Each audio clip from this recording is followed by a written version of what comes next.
What's up, guys? We finally did it. I am back. We got my Instagram account back. I recently had my Instagram account disabled 5 days ago, and it's an absolutely crazy story. So in this video, I want to share with you the story, the lesson I learned about getting my Instagram disabled, which actually resulted in a few positive lessons, and I'm going to talk to you guys about how I got it back. So without further ado, let's get into it.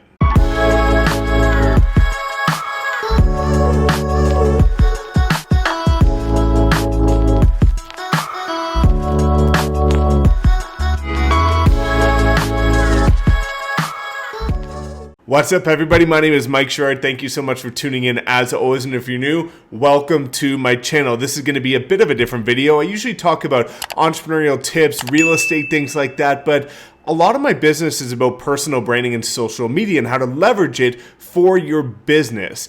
And recently, as mentioned in the introduction, I had my Instagram disabled.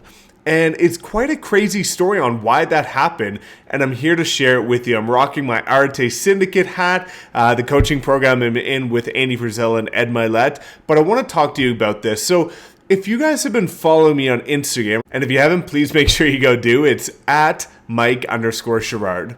Over the last year, I've had 7 different people steal my photos, create fake Instagram accounts, and use it to scam people. And fortunately, whenever this has been brought to my attention, usually we're able to report those accounts for impersonation. They get taken down quite quickly because evidently my account is me, and all is well. But last Friday, the 8th account came to my attention. It was sent to me by a bunch of people saying, hey Mike, this account has been taking your photos, using them. There's some Forex trader. They always happen to be Forex or Bitcoin or something like that.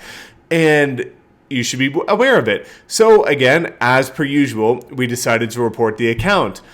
Now, the interesting thing is they stole like all of my photos. Usually it's just a few here and there, and it is what it is. But they took everything, as I'm about to show you. And the crazy thing is that when we went to report that account, which was using all of my photos to scam people, Instagram disabled my account, saying that I was impersonating them. It's absolutely insane. So I want to show you guys some of the details of what actually happened, because again, it's absolutely crazy. And then I'm going to talk to you guys about what I learned and how I fixed it. So let's go into a little screen recording here, and I'll talk you guys through it.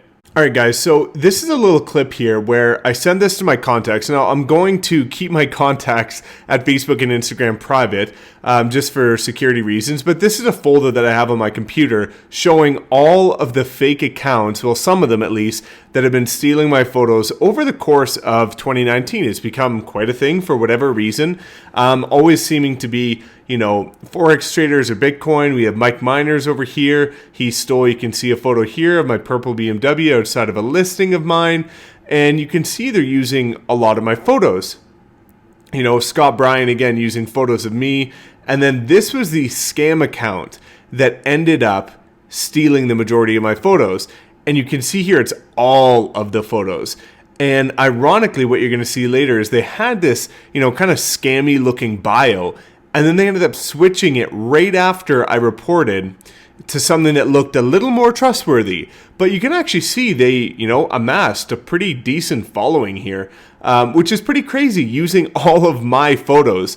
But what I want to do is I want to show you again how deep it went, because it was actually quite serious and pretty invasive. And it's, quite a shame that people go through the efforts of doing this. So let me show you a couple clips of what they actually ended up doing. So we can come here and we can look at, again, some of the pictures that they posted this recently. I posted it, back in, I think it was winter time, obviously here in Calgary. I posted this photo way back in January, at the end of January. But let's go look and see what happens when we look at some more of their photos. Look at how personal they went. They took pictures of me in my graduation, me with Anna. And as you're going to see, they started taking really personal photos to create this facade. My sister is there, as you can see. And then we even have photos, and this is the scammer here that, took all this stuff.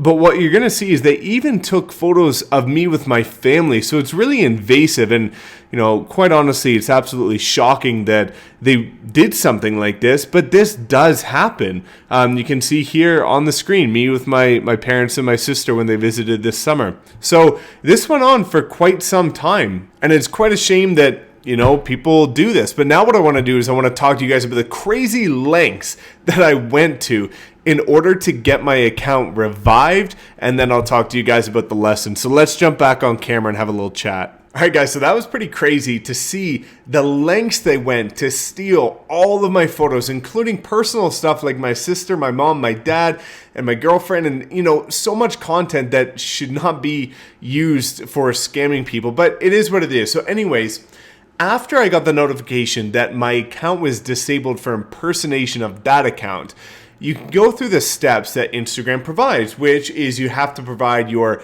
email, your first name, last name, the email that's associated with the account. You have to provide your handle and then a picture of your ID. And I did that. And it said that Instagram will be in touch with you.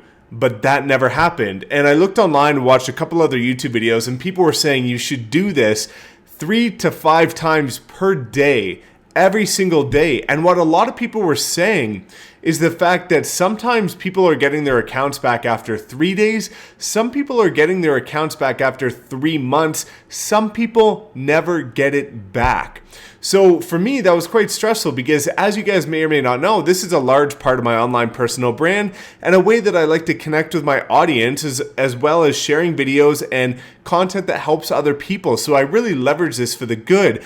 And it was a shame having the ambiguity there that I might never get it back. Something that I've worked so hard on for 2.5 years every single day to build that audience, to give back and to provide quality content, as well as the money I invested into, high production videos, professional photos, and all of that. So after I never heard back from Instagram, I started to go full inspector mode. I went on LinkedIn and I started adding everybody that I could find that was actually an employee at Instagram. Now, the majority never accepted, and anybody that did accept didn't respond to my messages. So I was basically at a loss, and I didn't know because Instagram, unfortunately, doesn't have a customer support line. You can't just email Instagram, explain the situation, and then have it attended to. So I ended up reaching out to one of my friends, which is actually an entrepreneur that probably all of you watching this have either heard of or actively follow. He's a multi-8-figure entrepreneur and does very well. So I reached out to him, explained the situation, and thankfully he said that he was going to put me in touch with his direct team at Facebook and Instagram, and that's exactly what he did. They actively worked on getting the account shut down right away, which happened unbelievably quick. And then within a matter of one business day, they were able to get my account back up and running, which was a huge relief. And I'm so grateful and I'm so full of gratitude for the people that basically, dropped everything that they were doing to support me and get my account back up and running. It was really humbling, and I'm so appreciative for those that worked to help me, and all the people from multiple Facebook groups that I'm involved in that flagged the other reported them for impersonation, and did what they could to help me out. Now, what did I learn from this experience? There's one thing that we need to understand here, and this was a big eye-opener for me, is that things like Instagram and YouTube, we need them more than they need us.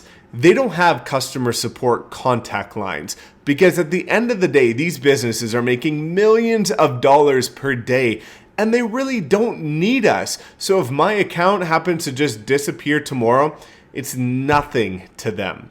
And that's the unfortunate reality and the inconvenient truth about platforms on social media similar to Instagram and YouTube, where at the end of the day, they are powerful and we need them. We are leveraging them for our business, right? So if something goes wrong, it really doesn't faze them, and they really don't have the time to take special care of people that are having their accounts shut down because they've got bigger fish to fry and way bigger people on their platform that actually have a direct in with Instagram. Thankfully, like my friend who was able to get me, back up and running, which was absolutely amazing. Another thing that I learned and took from this is we need to be able to build our database of people so that if something does happen like this, and if I actually did lose my Instagram account and have to start from zero, I actually would have had to start from zero. Now, I do have an email list of a few thousand people, but that's nothing compared to the following and engagement I get on my Instagram.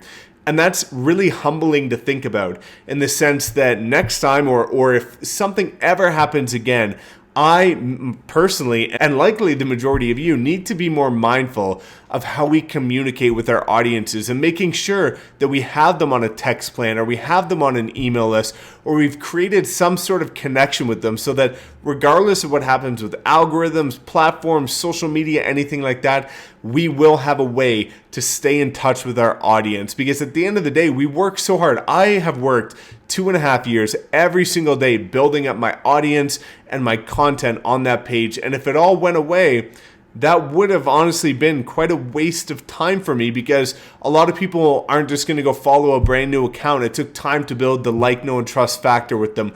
But at the end of the day, we managed to get it done. So there we have it, guys. I went down every single rabbit hole possible. I was DMing people that were high up in Instagram. I was responding to their stories. I was adding them on LinkedIn. I was adding them on Facebook. I was messaging, emailing, contacting, connecting. I was doing everything I humanly could in order to get this back up and running. But thankfully, my friend had the right contacts and managed to get it done for me. The unfortunate thing, and something that I have to think about, is from somebody else's perspective. What if they didn't have a connection like I do? You honestly would have been sitting here without any answers, wondering what is happening to your account. And it's really scary to think about, especially for all of you that are diving deep into providing great content and putting your heart, soul, time, and effort into building these social media pages. So that's my crazy story, guys. Thankfully, we're back up and running. It's time to go full tilt, get back on the grind. Expect a ton of exciting new content from me, because I've got some special stuff in the works coming up. So anyways, guys, thank you so much for tuning in. As always, please make sure you subscribe, lightly tap that notification bell, and go give me a follow on Instagram. You're going to see a ton of cool stuff in the near future. Thanks so much as always, and we will see you next time.